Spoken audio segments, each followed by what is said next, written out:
Welcome back to Callis Mindset. I'm your host, Kannon Callis, and today we've got a guest. I'm really excited. I've personally known him for 15 years.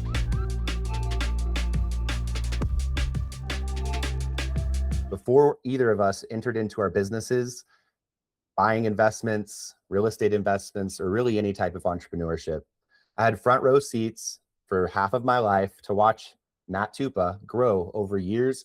And it's one of the coolest things I could have experienced. We've stayed in touch. We've discussed business plans, progress, from startup almost to today. And his leadership, it's standalone. It's, he has his own level of conviction, discipline, and that's what's led to most of his success is just never giving up. And it wasn't an overnight success. It took years of consistency, leadership, and execution. And Matt started from zero, kind of like me. We're good old Texas boys. We started from humble roots, and now through years of serving clients, building relationships, has led us to ownership. And that's what we're going to talk about today. We're going to talk about starting from nothing, entrepreneurship, sales, leadership, investment, wealth creation, and some of the lessons I've learned from personally being involved with Matt since we met when we were just teenagers. So sit back, saddle up, and let's get after it. Matt, welcome to the show. Hey, Kannon, thanks for having me, man. That was a heck of an intro, and it's awesome being on your podcast now, seeing how you've grown over these last few years. I think this is just a natural extension of your skills, and so I'm honored to be a guest here. Thank you for having me. Thanks, Matt. And obviously, everything I said rings true. I've seen it firsthand. And I want to start with kind of the humble beginnings of, where are you from? Where did you grow up? What was your childhood like? Yeah, so I'm from Houston, the greater Houston area, Magnolia specifically. I've always been in this area. I went to college briefly. That was kind of my getting out of town for a little bit, right? Was going to Sam Houston State University, which is still in the greater Houston area. But finished up my time there and moved briefly to Conroe, Texas, just a little bit south, and then eventually back to Houston, where I got my agency here with the company I'm with now. And yeah, we're 9 years into it at this point, and going strong. Every year is growing. I think we've grown every single year since I've been in business. But yeah, always been a Houston boy. Always been from Texas, born and raised, and it just has all the opportunity. And of course, my family's from here. Never really saw a reason to leave or go anywhere else. I've traveled all over, but have always just had my heart here in Houston. And I think that's where I'll be, the next part of my career. That's awesome. And I know that Texas is one of the stickiest states there is. 80% of Texans never leave Texas, and there's so much opportunity there. I can understand why. Yeah, it was a little bit challenging, mentally, because I'm living right back in Magnolia where I went to school from pre-K all the way through high school where I graduated. So, I really grew beyond who I was back in that time, obviously. But yeah, it was a little bit of a mental hurdle moving back to my hometown because you always want to get away and go out and experience the world, but when I viewed it through the business lens, I would say the opportunity's here, and not to mention building connections in the business that I'm in.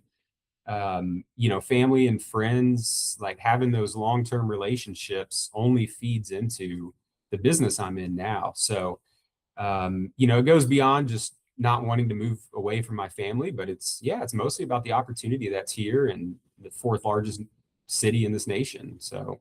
Yeah, it's a huge, huge place. For anyone who hasn't been to Houston, it's bigger than what you would probably imagine. It's like Yeah. wider. I mean, there's so much land. And it also is within an hour or two from the ocean.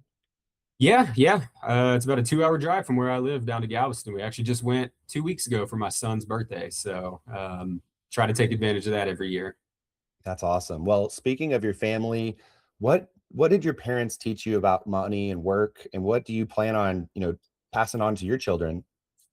Yeah, I mean, my dad taught me a lot. I got most of my fundamental business acumen, I would call it, from him. Good old fashioned hard work. I mean, showing up every single day. It's such an obvious thing to say, but when you're around that and you grow up and you see the benefits of that, it really sinks in. And I think that's an obvious thing, but also being frugal, but taking opportunities when they come up as well, right, is what I've learned too. Just diligence and that day in and day out grind um, was really probably the biggest mindset I've learned from them. And consistency. I guess, all those attributes are a form of consistency, but um, man, when you land in a good opportunity or work to find it, and you can be consistent and you know what levers to pull on every single day.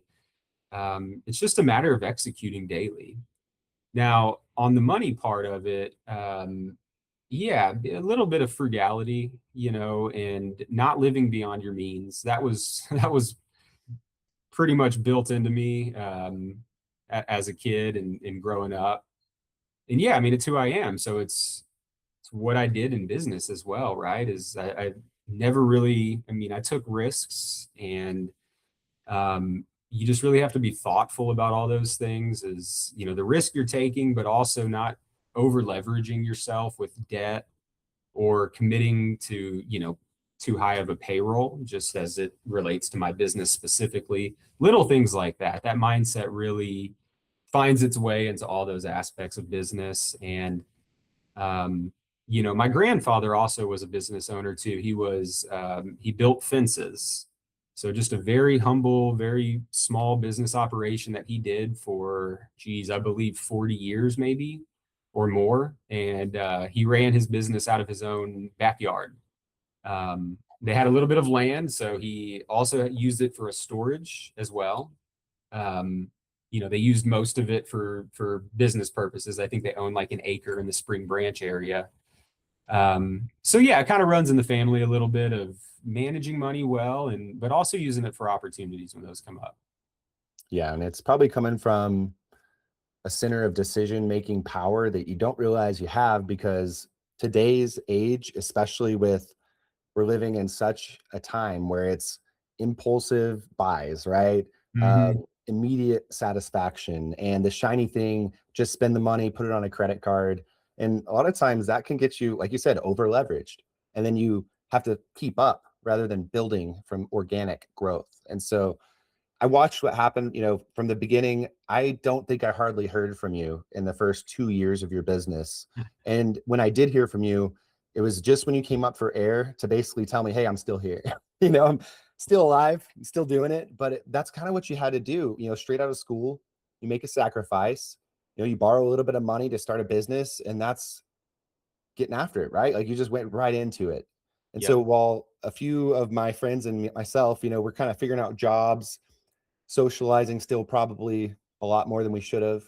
And then seeing you just build the foundation of your business, that now it makes so much sense that the consistency across, 10, 15 years coming up, it's impressive. It's going to happen because you did the right things. You pulled the right levers every day.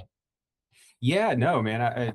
I'm glad you brought that up, because that was a little bit of a risk too. I think obviously your friends and socializing, like, you never want to let that go. Those are your lifelines in life, and it's what makes you feel good and brings you joy. But absolutely, what you just said is what most of my other friends said too, of, hey, we didn't hear from you for a couple of years. It was such a natural thing to do. I was kind of a maniac at that time, and all I had my eyes on was my goal at the time. Now, I had a big advantage. I am an agency owner for a major insurance um, company in the U.S. But the major advantage back then, I was single. I didn't have any kids, and um, that makes a big difference too. I mean, it was take some pressure off, some stress off your plate for sure. But I took full advantage of that time. I mean, I was working 16, sometimes 18-hour days. And I mean, that's not, in my mind, very sustainable over too long a period of time. I think it kind of ebbs and flows when you have to jump into it that much. But kind of a funny story on that. When I was working in Conroe, or Willis actually. I knew my buddies, they were always asking me to go out and hang out on the weekends and stuff. And, I just kind of sacrificed most of those weekends. I think I would take one or two a year um, to go unwind, right? Because that's important, step away, of course. But I was in the office on a Saturday and voluntarily, didn't have to be there. I was just trying to get my production numbers up and learn and just putting those hours in on a Saturday. Well, I needed a break that day. I walked up to the front of the office. I looked out the window, and I mean, 2 seconds after I looked out, one of my buddies was driving by on the road, pulling his boat, and he honked. He didn't even know I was there at the office. He knew that's where I worked. And I saw him drive by and honk, not even knowing it. I called him and I was like, "Hey man, are you heading to the lake?" And he said, "Yeah, yeah. Why don't you come on and join us?" And I told him, "Man, I'm not gonna be able to today. I got work to do. I got some people to call." But and I'm not saying that's the right thing to do for everybody, but at that time, for me, it was what I felt. I've since taken time to relax and enjoy the fruits of my labor. But every day I wake up with that kind of mentality of grinding and being diligent and just doing the small things, right? Taking advantage of every opportunity that you have. Um, it gets better though. I mean, as long as you're intentional about it and you make a choice to be in a business or company that you can really grow and there's a path for growth, um, you'll get rewarded. And these last few years, yeah, I've definitely scaled back. I've taken time to myself and to be with my family. Because I have a baby boy right now and a girl on the way that's due next month, actually. So I couldn't work all that time if I wanted to right now, but just prioritized it back then and really did what I needed to do to get to where we are today. That's awesome. And it's really a testament to your willpower and, the success that you're experiencing today, growing from a zero insurance agency to a seven-figure insurance agency yearly. Having a staff, employees, and talent that you've developed, thousands of people that you've helped acquire insurance that they need, including myself. It's like, and several people, like I've referred a couple people over the years, and it sounds like the early years were sacrifice, discipline, grind, right? It's the hardest. You're getting it off the ground. And a lot of times in real estate, it's the same way. You're building those clients, you're taking 3 to 6 months sometimes of no pay, potentially years, to really just build those relationships and earn people's business. And then once you earn it, you perform on it, you do a really good job with customer service, you treat people like people with empathy and understand their problems, and more of a consultant to provide solutions than sell them an insurance policy, right? Absolutely. Yes. Yes. Yeah. It shifts over time for sure, and in the beginning, I had one focus was just getting people to say yes. Now, obviously that was, everything was done ethically, of course, and compliantly.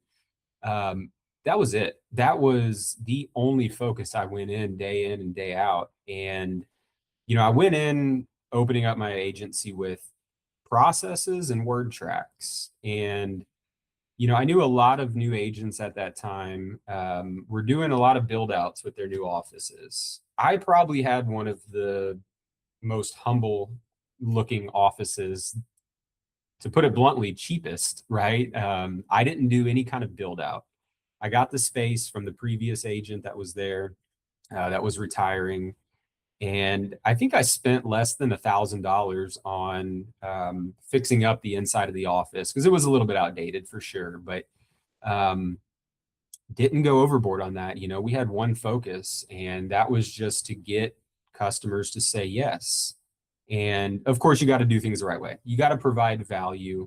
They voluntarily, joined our agency and became customers, but that was the only focus for probably 2 years before I started phasing into some other things and, buying t-shirts that were, branded. I mean, I didn't do any of that stuff in the beginning. I had business cards and the basic marketing materials that you need for business. But it was just purely that one simple focus is, the more revenue we have coming in, the more we're going to grow. And I hired people with similar mindsets as well. And it's easy to keep your eye on the ball when your focus is just on one or two things. And especially in business, that's all that matters is really the revenue. I mean, well, it's not all that matters, but it's the number one thing. That money coming in the door is everything. Sales solves a lot of problems, and actually it solves most problems in business. If you're selling, if you are getting new customers and providing value, right? I mean, you're not getting new customers if you're not providing value. And so that's what was built into those word tracks that I came armed with when I opened up the agency was, how are we going to boil this thing down to just a few leading indicators, I guess, of things that are going to move the needle on revenue. And it's pretty easy when you really look at it and understand your industry. And I think that's all you really should be focused on with any business in the first few years is just getting people in the door, getting people to say yes, getting people to give you their money. I mean, obviously providing the value, but that revenue is going to follow if you're doing those things the right way.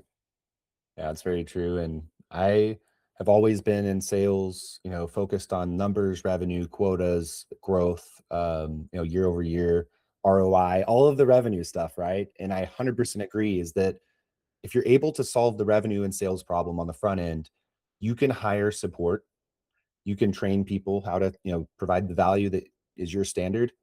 And when you open an agency like the one you did, where you have a national influence and there's almost a pathway of, hey, this is a proven method. If you do it to your damnedest, right? Like you have to push it so hard. You have to grind. You're working all the time at the beginning. But if you believe in it and if you buy in and if you chase it as hard as you can, I mean, look what you've done going from 0 to 7 figures a year. And most people are just dreaming of opening a business, right? Like very few actually build one. How did you go from student to entrepreneur and business owner? Yeah, so that goes back to really the origin story, I guess, of what we were talking about at the beginning. Yeah, so I mean, just to back it up to that, it was an internship in college, and I had the choice. And then now this was before I moved up to Huntsville to go to Sam Houston. I had the choice between doing this internship with an insurance agent or going to Chicago for, I can't even remember what it was, some kind of finance internship. But, I got a call from the local agent, and I wouldn't have to go away to Chicago, although that would have been nice. But, the option, it was clear, right? And it was going to be insurance. So I took that internship before I even moved up to Huntsville. I had it in the works. At that time, I was a year and a half away from graduating. My college journey was a little bit different than, the normal going to school for 4 years and being away from home. I kind of split it up into segments, but I had no idea what I was getting into. I just knew that it was probably a good opportunity. And I was a finance minor in college as well. So insurance felt like a natural extension of finance. I did not plan for it to be my career at that point. I just wanted an internship so I could have some experience. So when I graduated, I would be able to leverage that into another opportunity. But when I started working there, back to my roots on that of how I was raised, I think those principles of being diligent, doing the small things right, and man, just having a good attitude every day. I'm a believer that there's a difference between attitude and mindset. I didn't really know that back then. So I was really just about the attitude. And every interaction with coworkers or customers was a stepping stone in my mind for that next opportunity. And every day was a stepping stone to that next thing. And so I quickly became the top sales producer in that office.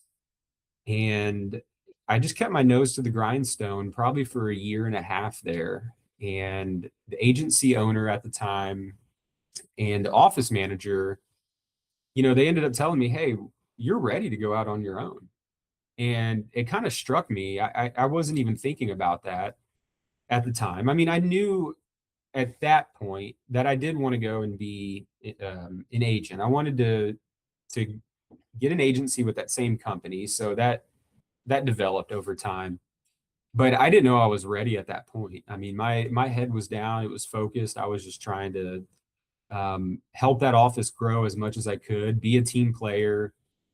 I did a lot more than what was asked. And, I know that's a cliche, and probably a lot of things I say on this call are going to sound kind of cliche, but they're cliches because they're true. And I did more than what was expected. I helped others. Then all the new team members coming in, I was really invested in their success. And yeah, when they told me that, hey, we think you're ready to go out on your own, it was like, all right, you know what? I guess I am. And to go back to my college time, I went and sat um, in a lecture at that time.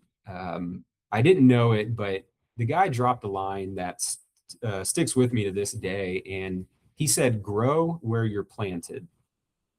Grow where you're planted, right? So that seems, some people can have an adverse kind of reaction to hearing that, right? We're not trees. If there's something you don't like about your life, you can change it. But on the flip side, if there's opportunity and you're planted there, it's best not to look at the grass on the other side of the fence. I mean, look at where you're standing, water your own grass. I realized the opportunity that I fell into by this internship, which by the way, um, I was making nothing when I first took it. It was just for the experience. I was getting, I think, $250 a month for gas. So I was driving about 22 miles one way from the college to the office. And then I would get a percentage of anything that I sold. But I was so green. I was so new. I wasn't selling anything. And I don't think I made my first sale for 2.5 months or so whenever I started there. But yeah, that saying, grow where you're planted, that just stayed in my mind. And, it helps you tune out all the noise, right? And I knew there'd be other opportunities in my life to do other things, but I knew that this opportunity was so good. If I could water this grass here, grow this opportunity to the best that I could, I mean, that's going to open up so many other doors. And it has since then. It all pretty much went according to plan. And so, yeah, that was my journey into getting into being an agency owner. And I'm just grateful, I worked for a good agent. Um, you know, it, he was doing internships for college students, and so I knew he'd be a good guy to work for, and turned out to be a great mentor during that time. Um, there's a lot of talk about finding mentors, right? And sometimes you find them along the path that you're already going on, and I think you just recognize those people that have your best interests at heart, and listen to what they're saying, right? I mean, if they're where you want to go, I mean, obviously it's worth listening and doing what they say, even on the tough days. Um, there's plenty of tough days, and just sticking to the process, being diligent about the small things, I think eventually led to my success and getting my own office. Yeah, it's clearly worked out for you. You've found a way to make it extremely successful. Um, you're one of my more successful self-made friends that I've made over the years. And with what you just said, it made me really reflect on my own life. Grow where you're planted, which obviously I bounce between Dallas, Denver, Dallas, Boise, it's like all over, but I'm in property management and real estate today. I went back into it full time at the age of 33. But rewind 10 years at 23, straight out of school, I was already managing properties all through college, was doing leasing all through college, went to commercial real estate right after college. And then those owners of that commercial investment were considering buying a real estate company and having me run it at 23 in Dallas. So I think about like, wow, like I actually was recruited to software sales and I made quite a bit of money, right off the bat, because you look at real estate, it takes years to build up. Software sales, it's fast, right? So I kind of did get pulled to the other side, right? Like the grass is greener side. I was doing a little bit of both, which helped a lot. But then when I moved to Denver, I didn't want to restart in real estate. I thought about doing my education out there, and I was already kind of set with a software job. And so I won't call it a distraction for 10 years. I will call it a detour that helped me understand fundamental sales, leadership, organizational building, startup culture. And I've really just tied all of that back to where I was planted, right? Like from a teenager, right? So Yeah. that's such a cool saying, and that's going to stick with me too. Yeah, man. No, and dude, your journey too is pretty inspiring to me. And hey, look, there's days I feel like, I might have missed out a little bit, right, on some things. And experience, man, that there's a lot to be said about that. And really, wherever you find yourself at, I mean, we're not getting tomorrow back, right? You can only move forward through today. But there's a few regrets maybe I have, of not getting out and trying a few other things. I mean, I started building this thing and just never wanted to stop. And I think experience and some other things would have been valuable, of course. And I'm dabbling in some of that now, but man, yeah, seeing your journey, Cannon, it's been awesome. And it's a cool sort of contrast, right, between both of our journeys, I think.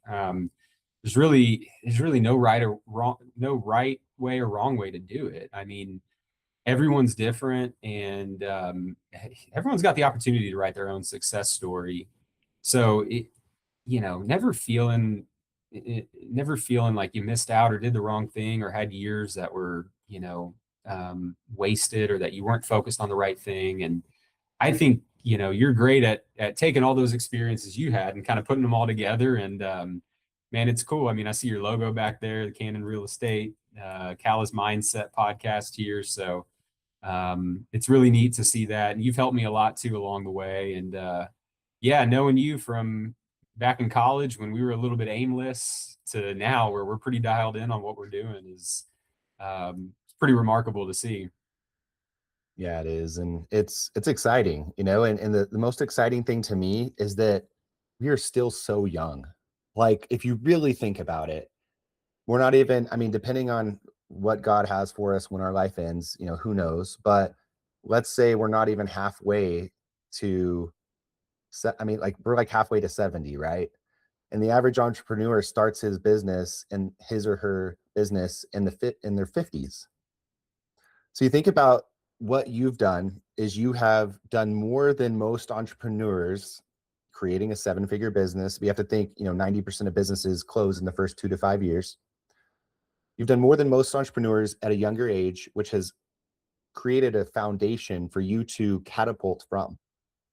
Insurance has been your bread and butter. It's been your very specific focus, but you're also investing in other means. I mean, we've talked about investments outside of your main business, real estate investments, stock market, you name it, and you're diversifying your money. And I want to talk a little bit about money, wealth, and investing, because you're one of the most successful people I know at that. So let's talk a little bit about how you started investing and when you started investing after you had created your business and started getting a healthy income.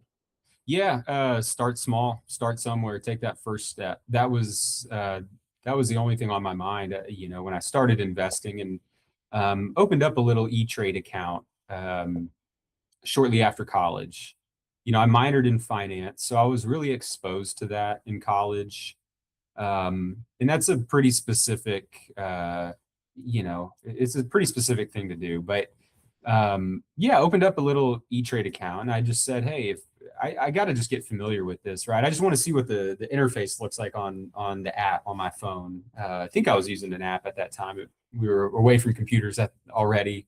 This was the end of 2015, and yeah, I just started buying some companies that were, good value. They had a pretty good outlook on analyst ratings, and that was all I was looking at the time. But just taking those baby steps and doing them every day. So I didn't have much capital to invest at that time. Um, but I still put a little bit in, at least weekly, I believe. And, a good principle to back that up was paying yourself first. And so I learned that. That was one thing I told myself in my lean years was pay yourself first. And that's paid off tremendously.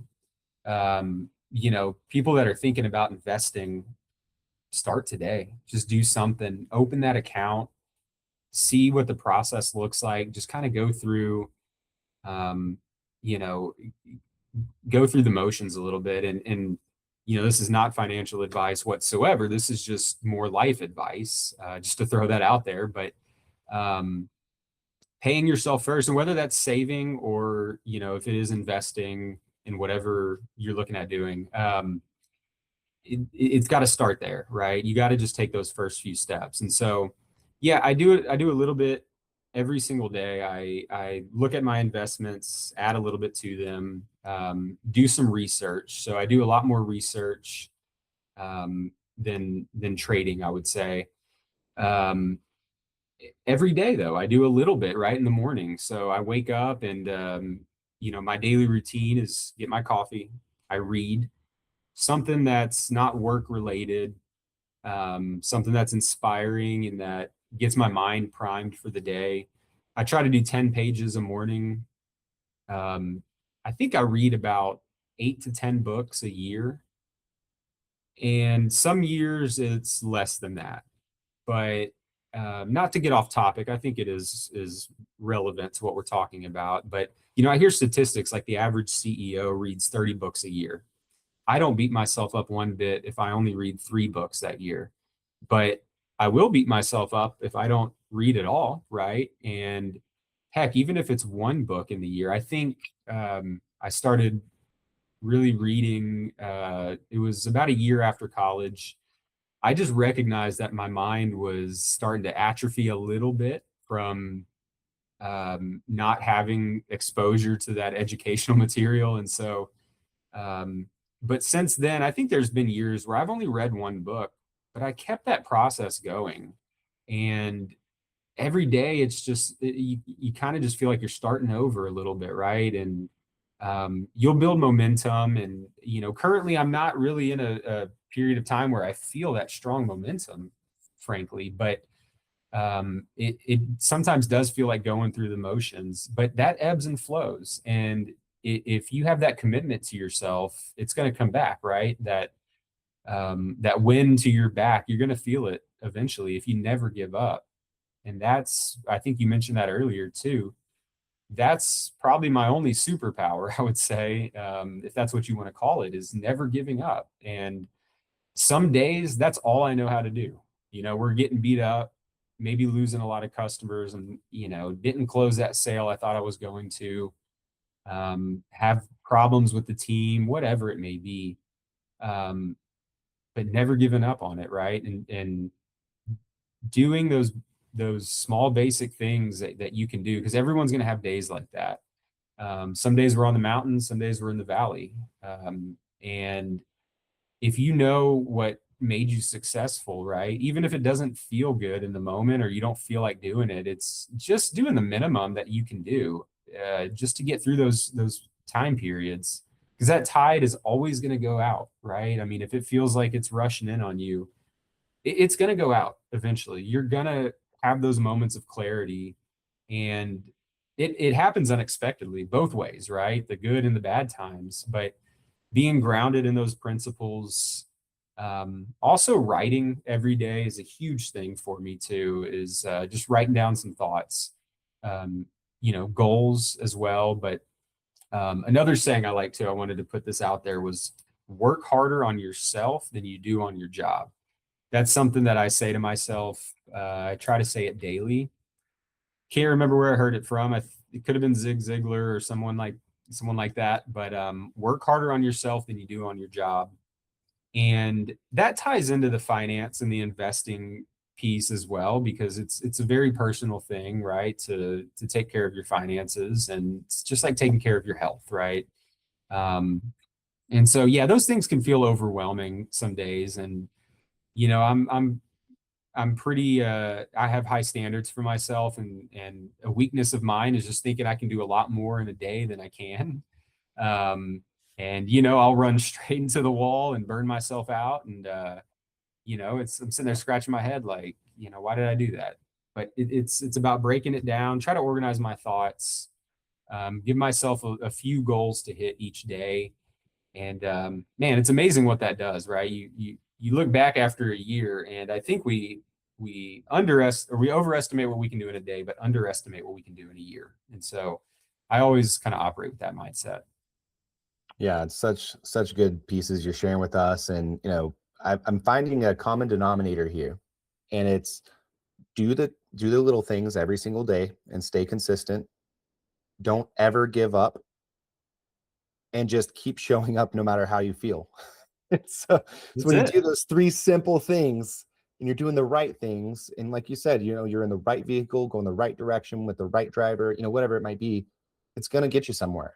And so how does that, I know obviously over 10, 15 years of running a business and it's growing year over year, COVID probably was a massive opportunity for you guys. I know insurance just blew up at that time. Is that how you saw it too?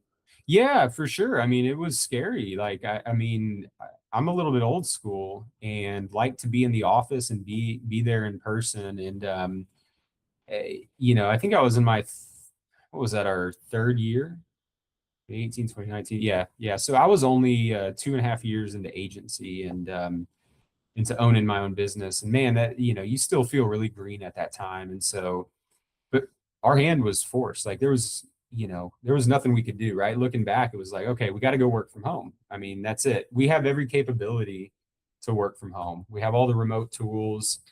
Um, and yeah, that there was a lot of uncertainty there. And I mean, you know what? A lot of days still feel that way too. It's just, you don't know which way is up, which way is down. And um, that I try not to let that creep into my mind too much about just second guessing what I'm doing. And um, but man, everybody falls into that trap, right? You kind of lose your way a little bit, and maybe lose the confidence for a little bit of time of what you're doing. Is it really working?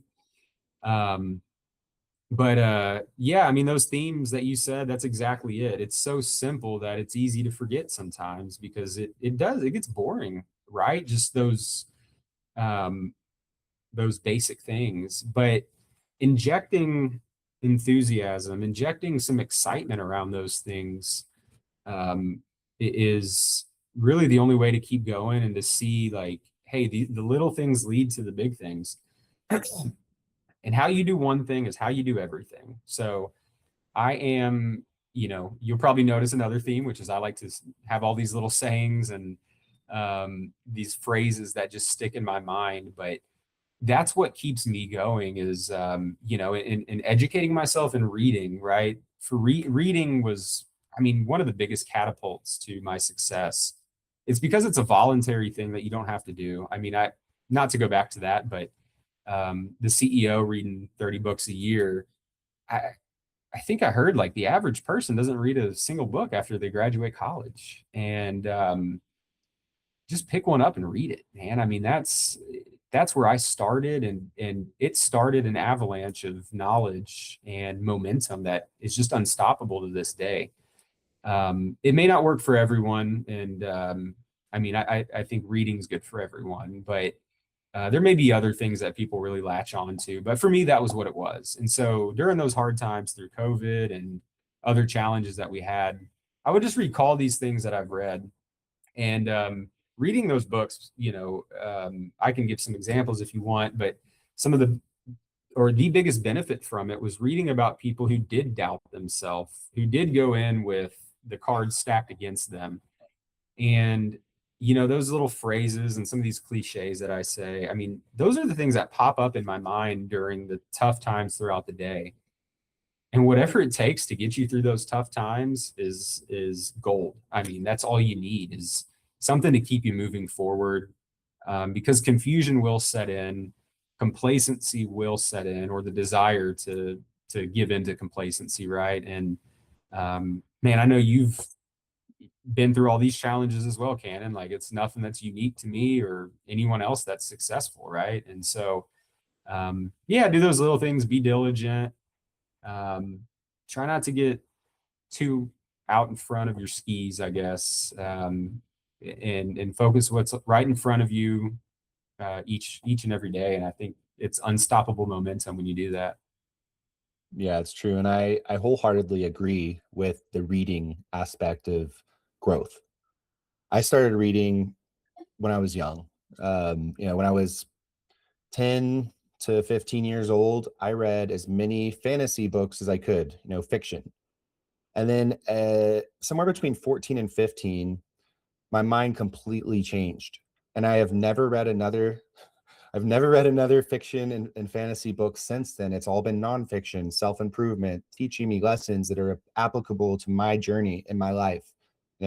Breaking through ceilings and mental jails, that people put themselves in because they're stuck, in some type of mindset that's not a healthy one. And from talking to people, understanding the behaviors, understanding myself and my behavior, personalities, all of that stuff.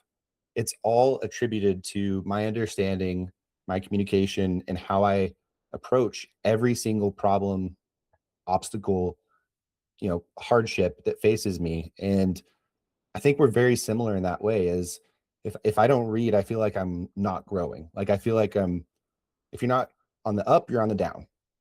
That's what it felt like. And it's kind of like the gym too. Like I used to be a very, very big into physical fitness. Like that was one of my biggest priorities. I'm still in decent shape, but I'm nowhere near what I used to be on an elite level. I miss that a little bit because of the mindset that gives you, that you're putting in the hard work and you see it physically and you feel it. And it's the same way with wealth creation. If you do it the right things, you make the right decisions, you sacrifice 5, 10, 20, 30% right now for what that 10, 20, 30% can become 300, 500, 3,000% in 10 years. It's investing. It's giving up the now to have a better later. Mm-hmm. And it's very rare to find people that are really committed to doing that. In fact, most people are living reactionary. There's studies on personalities that show the most popular personalities in the world, like it's like 70% of the personalities in the world are reacting to their situation of what's going on right then and right there.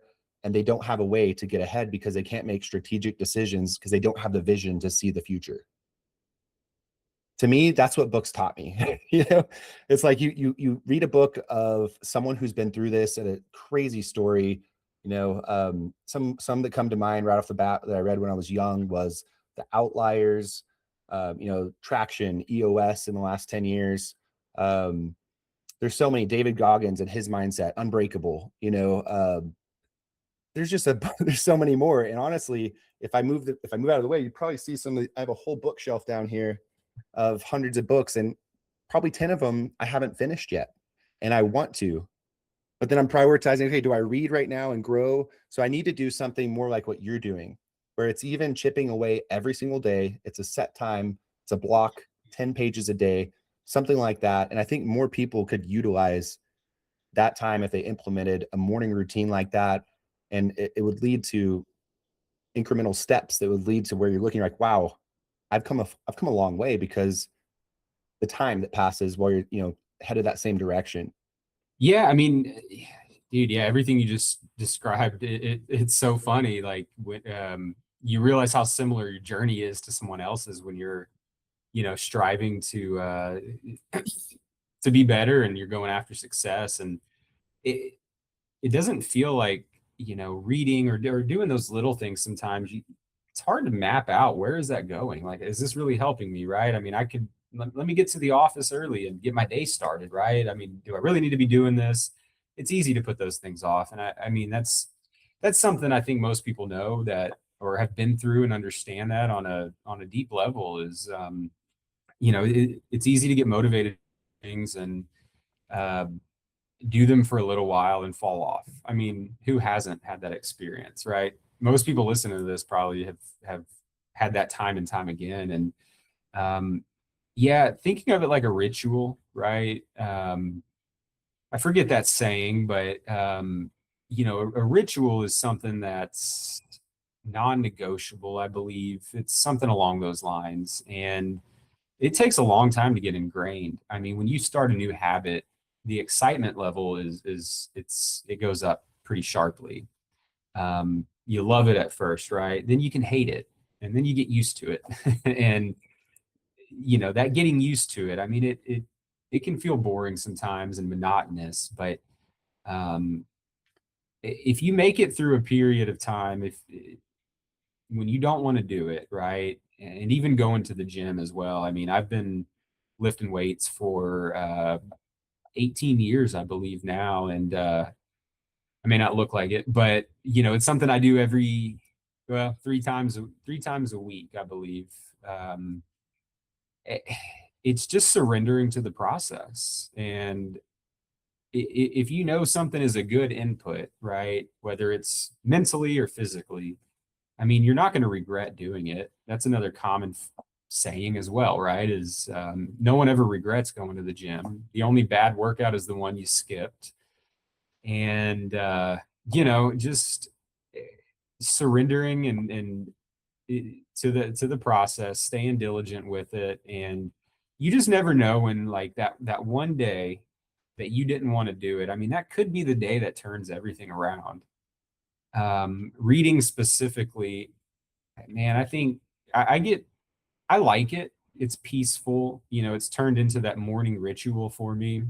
So it's really not that difficult to do, but to lock into that habit, it got difficult once the excitement kind of wore off, and it's like, all right, this is my third year of doing this. Here I am reading my, 40th book now. And like, you get used to it. It's so easy to just put that aside. But man, there's been mornings where I'm just like, I don't want to do it. And I force myself to. And it's just something profound that it's like, man, if I wouldn't have sought this out, if I wouldn't have been knocking on that door of learning and pushing myself, right? There's a lot of aspects to this, but you get something that could really boost your day. Or later in the day, it's like what you read in the morning, what focused your mind on helped you overcome some kind of obstacle. And um, it's just invaluable. And in this world that we live in of just overstimulation and man, I'm a victim of my phone and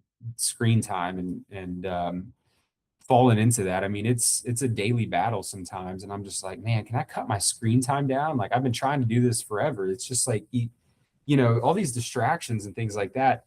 And if you can just take that one step of, hey, look, all right, let me put it aside for now and do something positive. You never know when that's like the beginning of your next phase and that momentum that's going to get you out of a rut if that's what you're in.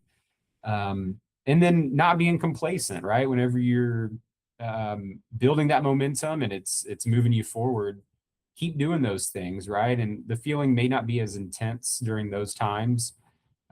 You're kind of riding the high of success, and you can afford to kick back a little bit, but complacency kills either now or later. And so, it's not to push yourself to, your absolute end until you're just totally burnt out. But life is long. I mean, I'm 35, you're 34, I think. And it's like, wow, how are we this old already? But at the same time, man, those days go by day after day after day. And there's time to get back on track if you get off track a little bit. But just getting in that rhythm, having those rituals, man, it makes a world of a difference. Yeah, it does. And I think something some of our listeners and most people that are not listening need to hear is that they need to raise their standard, raise their expectation of what they can do every single day, not just what they can do in their entire career, what they can do as a parent across their child's entire lives, but daily expectations that lead to weekly, monthly, yearly, 5, 10, like 30-year goals. And I think, like you said, writing it down, I usually write. I have a whiteboard over here. It's completely covered right now. Like almost every inch of this whiteboard is covered in things I've written down. And I write down things every day because one, I don't want to forget them. Two, if it's not written down and externalized, I'm an extrovert. I will forget about it. I will completely forget about it. And that's my thing is I know my personality type. I, most people I work with, colleagues, coworkers, friends, family, I know their personality type pretty quickly. And I can understand the things that they might be challenged with and the things that I'm challenged with. We have similarities. And I try to just completely remove those from the equation. It's the same thing with you elevate and you delegate. You do what you're really good at. You grow what you're really good at. You delegate to other people that are really good at those other things that you're not good at or that you hate doing or both. And then suddenly you have a team that's performing on all cylinders. And I think that's what you've done in your business. And I've talked to some of your teammates. I've seen the attitude, the way they answer the phone. You've set a higher standard and you started with yourself. And what you do with yourself can reflect and ripple through other people, and it shows. And so, what are some of the truths you think people need to hear more often? That I feel like today we live in a society that's kind of beating around the bush, dancing around sensitive topics, not really willing to sometimes look at the hard reality of where we're actually at, not just our country, but individually.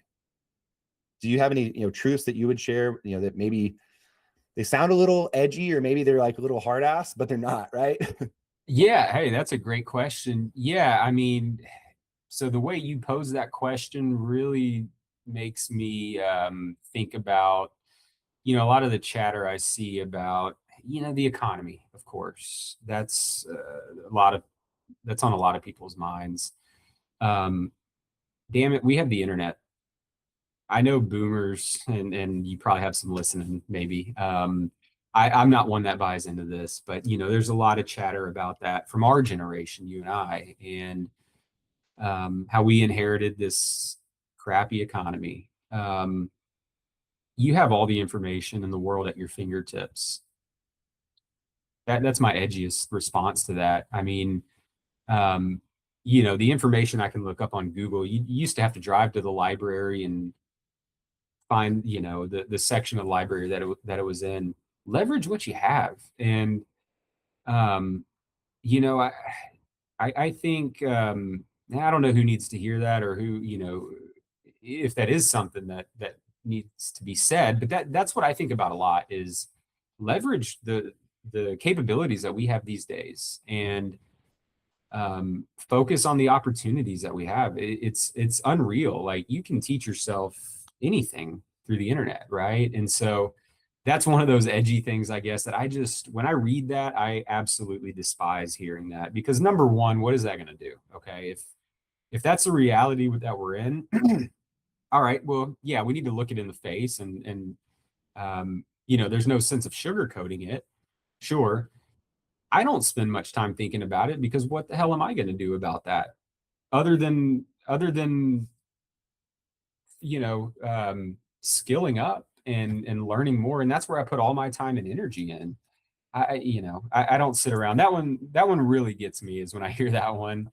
Um, but yeah, just teach yourself new skills. Learn how to when it comes to being financially secure and mindset's a huge piece of that. I think it's just natural to talk about on a mindset podcast, right? And um, don't look at your disadvantages, man. Look at your advantages and lean into that. And like, what is complaining about it going to do, right? Absolutely nothing. And I think we have. I mean, I think these are the best days to be alive, hands down.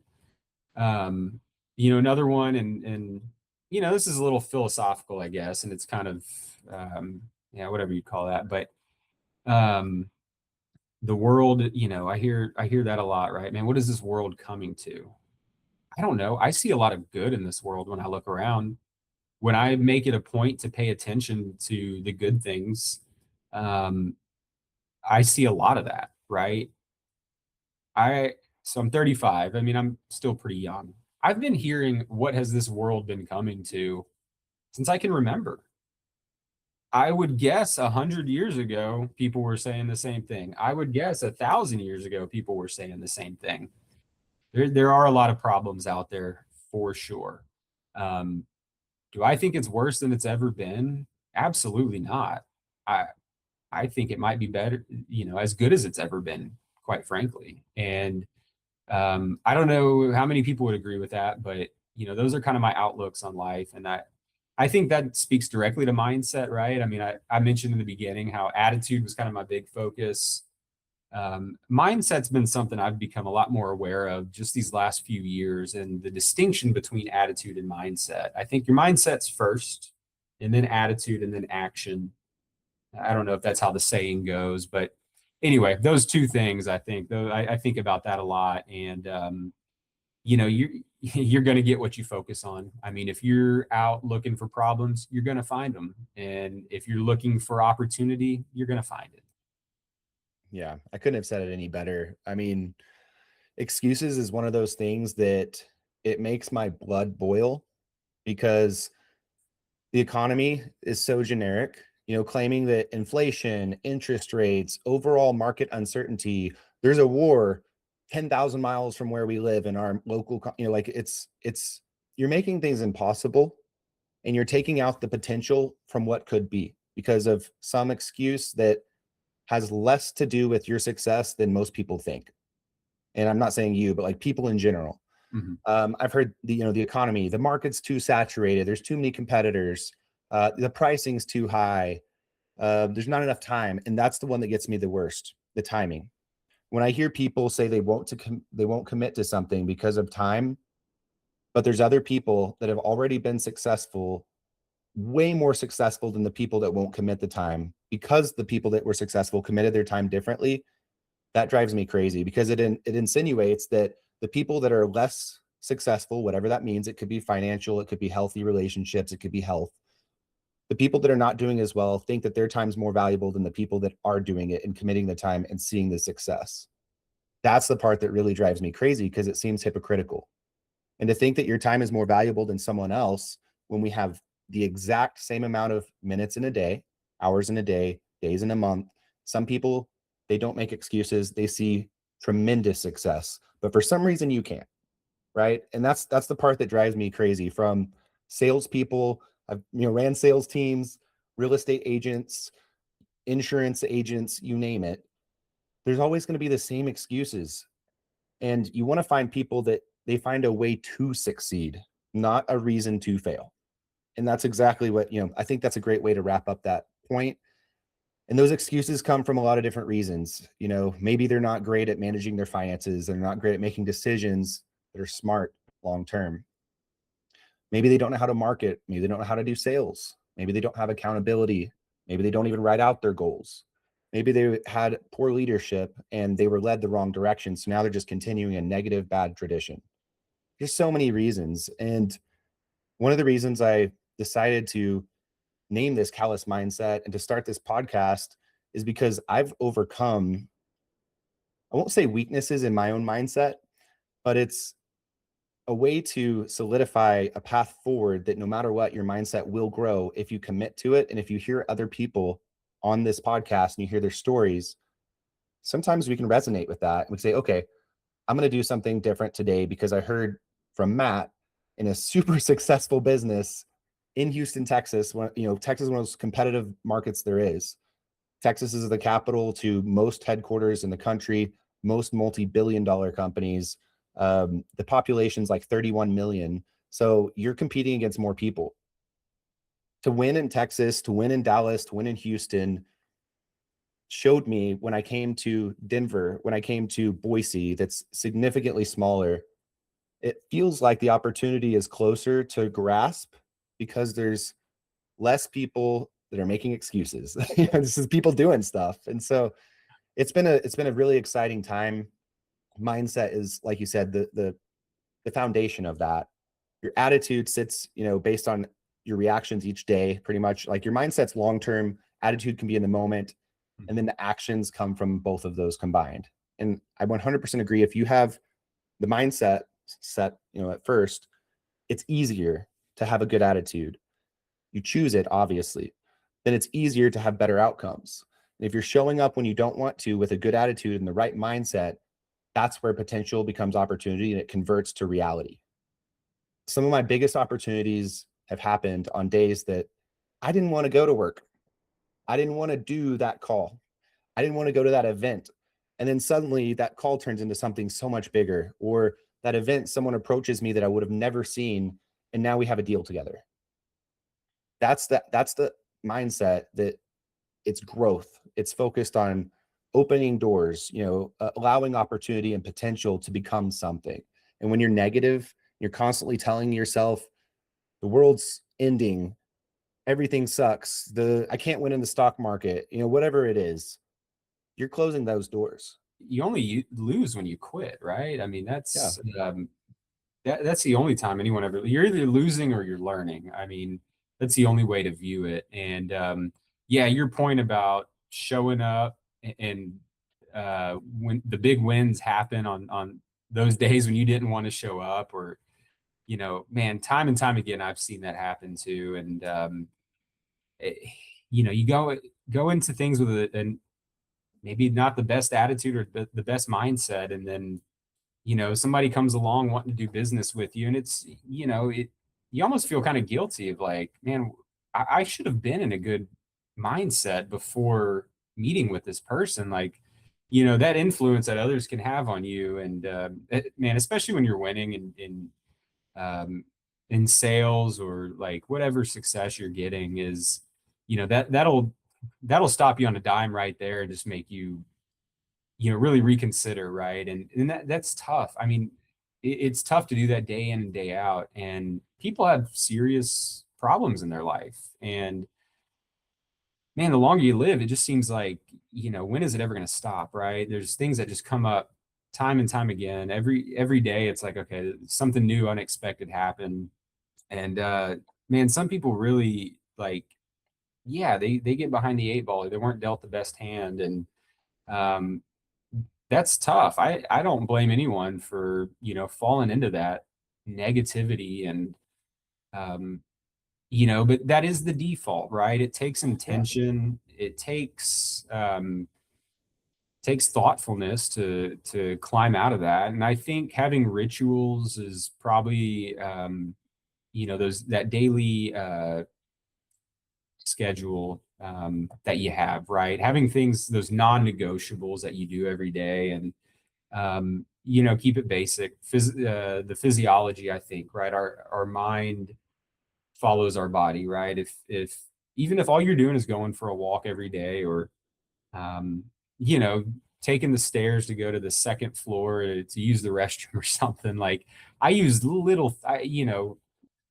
things to big things to help keep my mindset, keep my body moving, because that feeds the mindset, that feeds your attitude, and it makes you want to keep showing up every single day. And um, tracking things too, right? Making sure that you know the score. I think that's something big that I do is know exactly where we stand, and tracking leading indicators, right? And that's more specific to the business side, but we do a lot of that as we track our activity.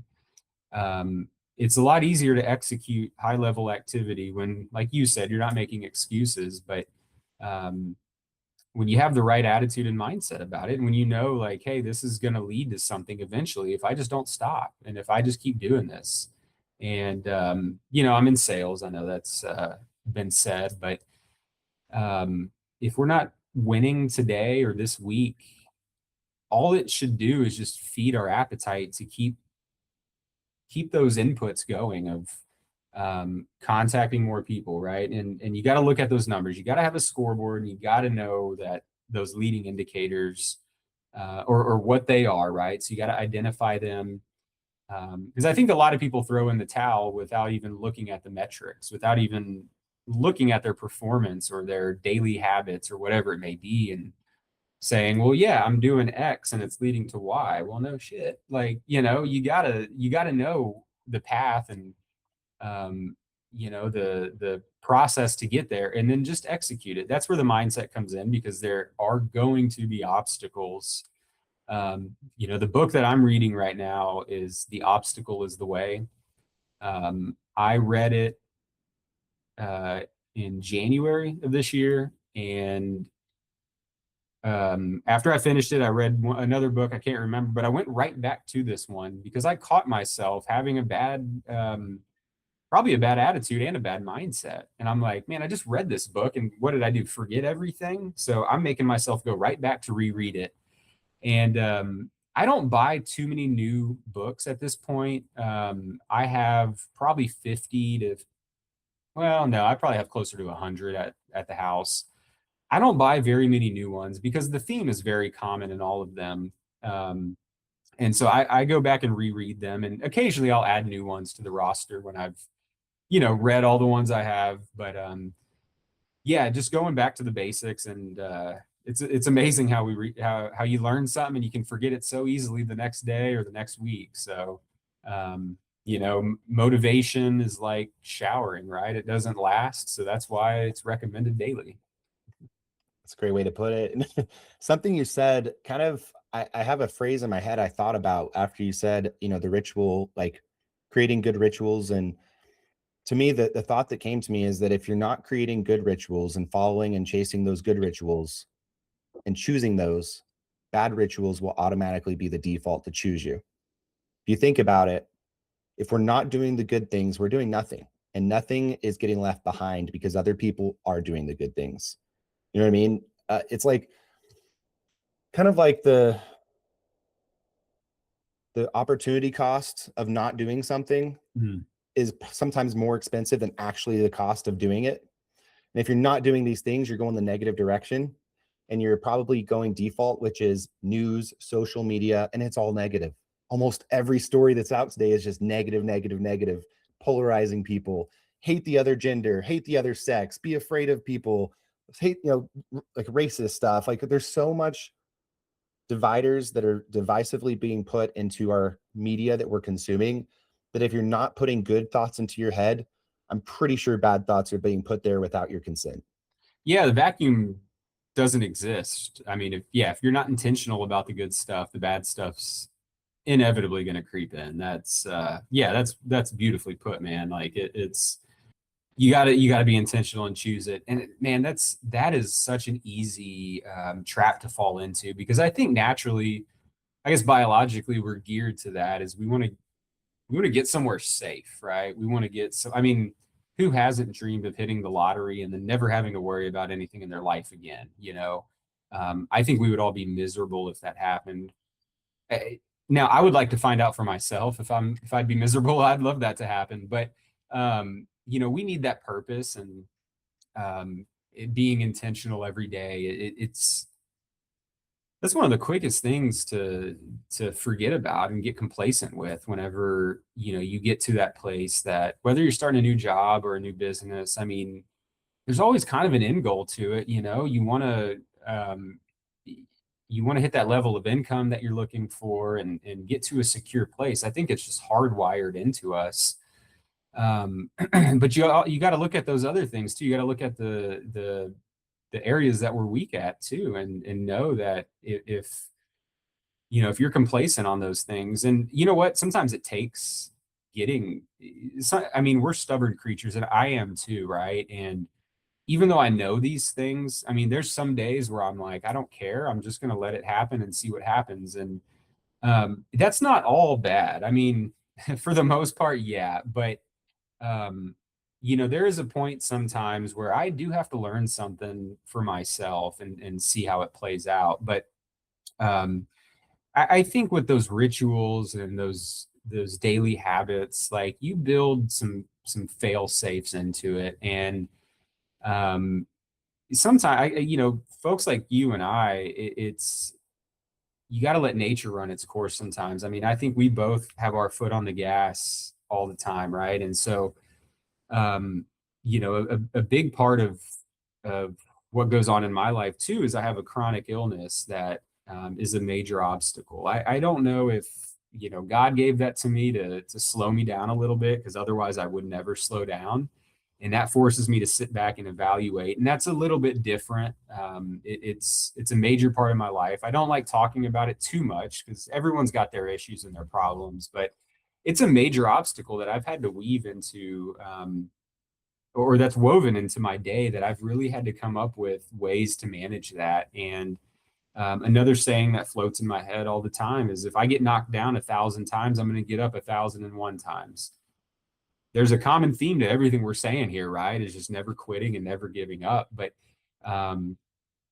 also too, man, I'll tell you another thing lately that's really helped me is minimizing damage. So sometimes I think we're at seasons in our life where, man, you're not growing, or you're not going to move forward. Even if you know you need to, you know what you need to do. Sometimes you're just not going to bring yourself to do it. And guess what? I think that's okay. I think you don't want to stay there too long. You got to have faith that you're going to get out of that. But when you're in those seasons, it may be something greater telling you that you need to slow down and reconsider something. When I get into one of those seasons, though, it's all about minimizing the damage. It's, nothing too crazy, but just, if I'm spending too much time on my phone, if I'm looking at Instagram too much, or what, I abruptly cut those things off, right? I've built that skill into my skill set of abruptly ending toxic habits.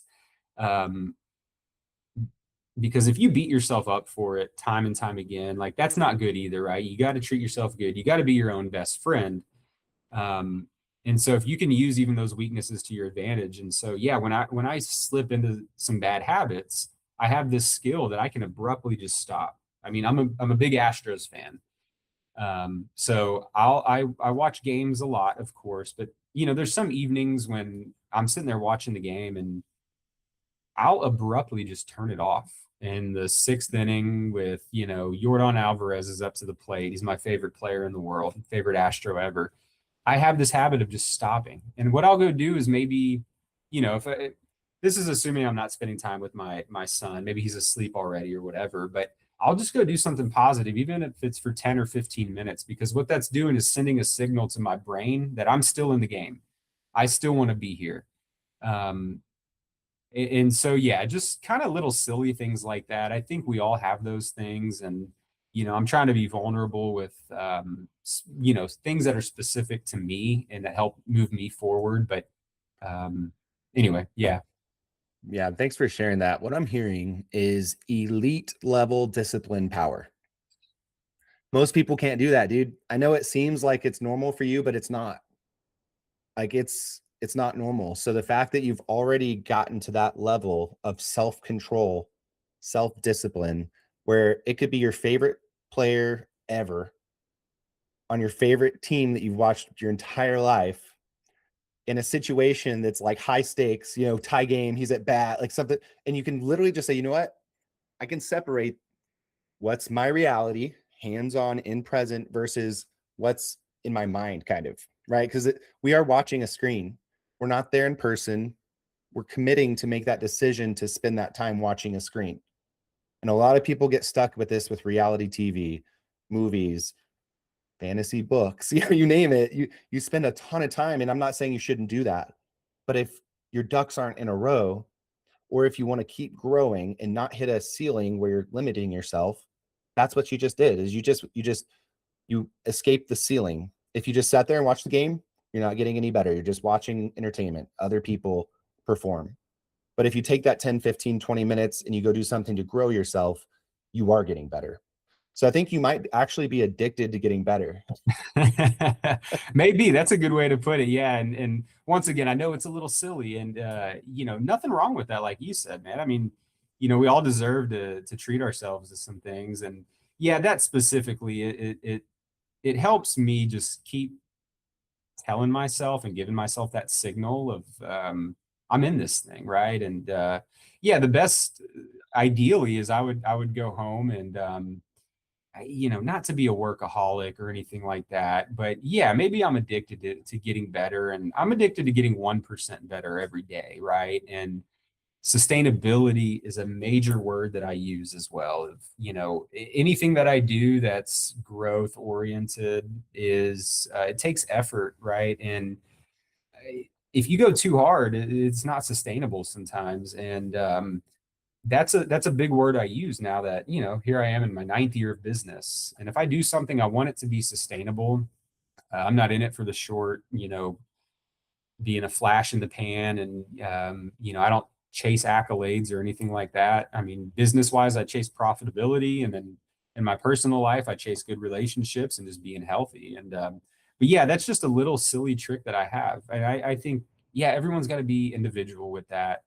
That may not work for everybody, but it's just one little trick that works for me. And, yeah, it's silly, but it helps. And I, especially when I'm not putting in as much work as I want to or growing as much as I do, right? If I do those little things a day, daily, and I remind myself I'm still in the game, there's a time, maybe 3-4 months later, where I look back and I can actually map out and recognize where doing those little things daily helped move me up, right, a little bit further to my goal. And I'm not trying to hit a home run every day, but man, if I can just hit a single and get on base, right, just be a little closer to home plate, like, hey, I'm going to do everything I can each day. And life is a cycle, man. It's it's got to be sustainable, whatever you do. And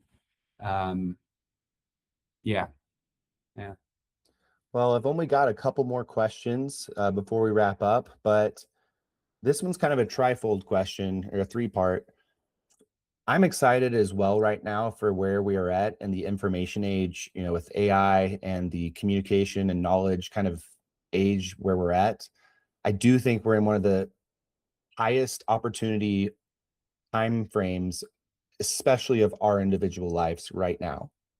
Some people would disagree with me and say, no, go back to the 60s. And, the boomers had the #1 housing market, the strongest jobs market, the cheapest education, the best stock market. They had pensions, and then they raised the ladder after they built it.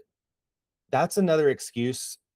To me, I kind of see where people, like, if you look at the numbers, they did have better purchasing power. They did have the opportunity to become multimillionaires by saving 5 to 10% of their incomes that were significantly less. Like, we're talking 20K salaries a year that have turned into multi-million dollar.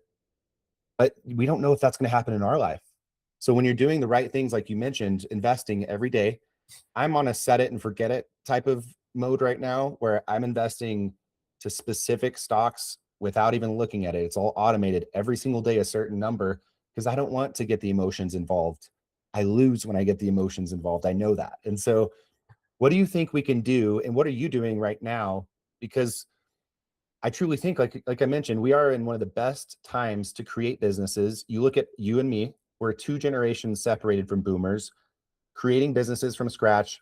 You've amassed wealth more than most people. You've got stock investments that will lead to even more across time. What's next for you, and what are you excited about?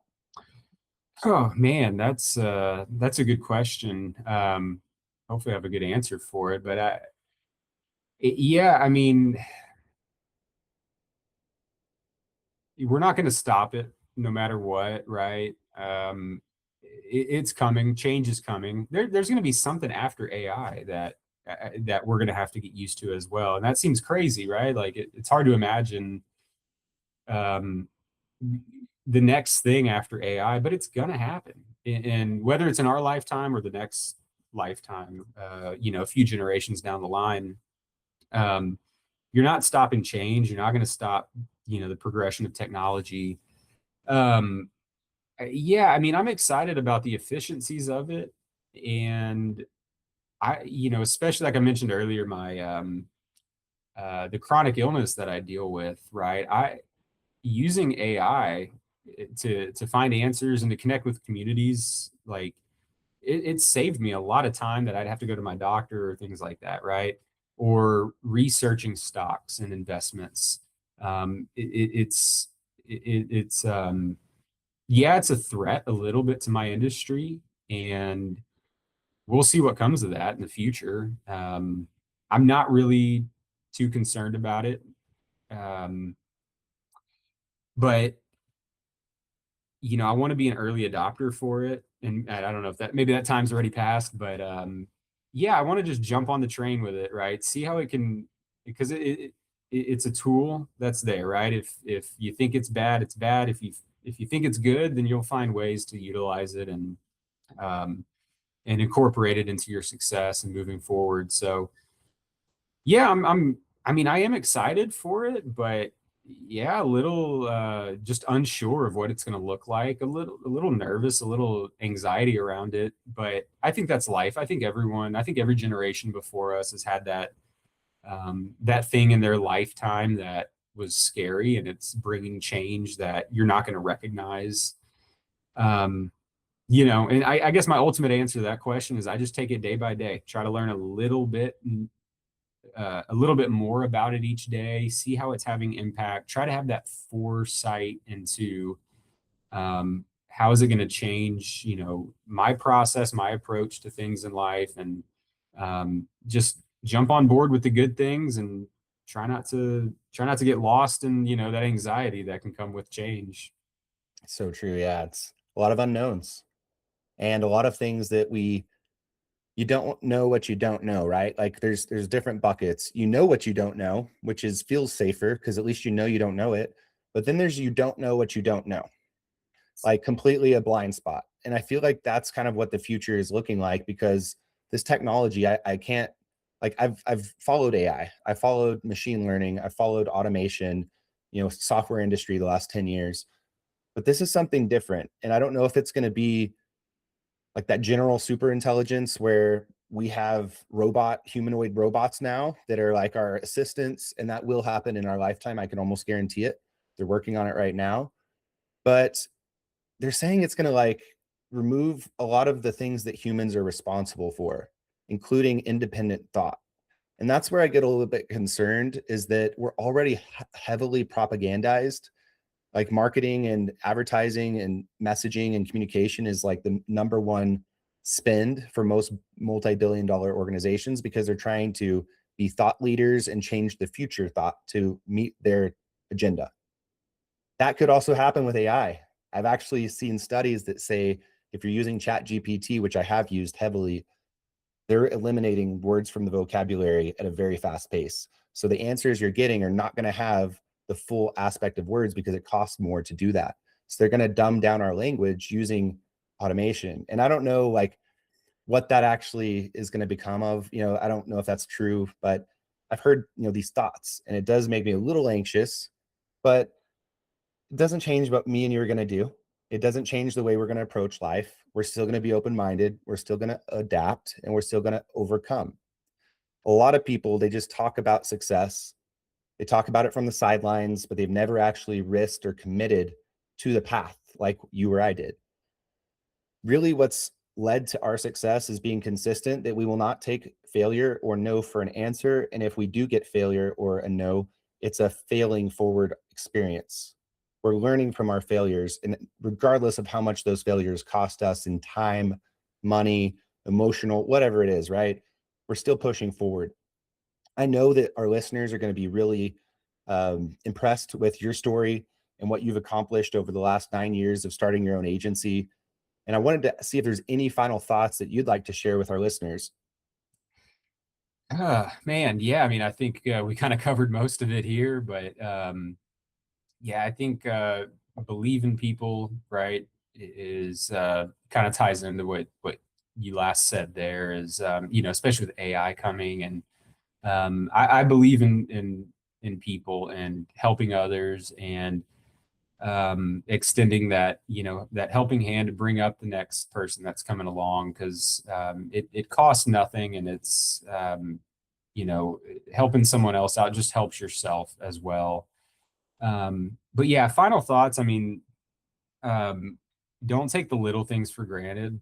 um, be diligent every day, keep yourself moving forward, take those small steps. The small things lead to the big things, right? That'll never change.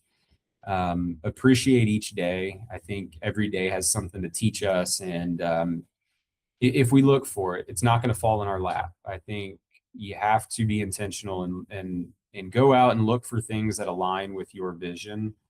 And I truly believe we're all going to end up in the place where we're meant to be. And in order to influence where we're meant to be starts today. And so take that first step forward, even as you're getting knocked back.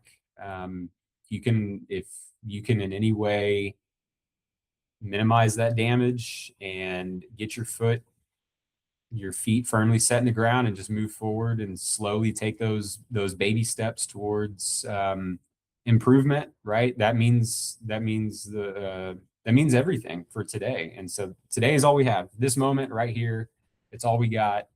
And I think if you stay diligent, don't take the little things for granted. Man, you're going to be impressed with yourself in a few years and see how far you've made it. I second that. Well, I know life moves fast, markets change, opportunities, they come and go, our plans change, but God's plan doesn't change.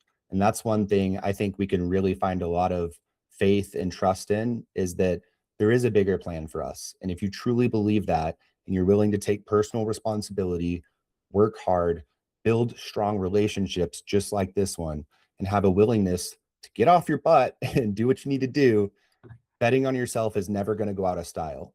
From us here at the Callis Mindset, thank you so much for tuning in. Y'all stay safe, stay hungry, and keep the right mindset. It will make a difference.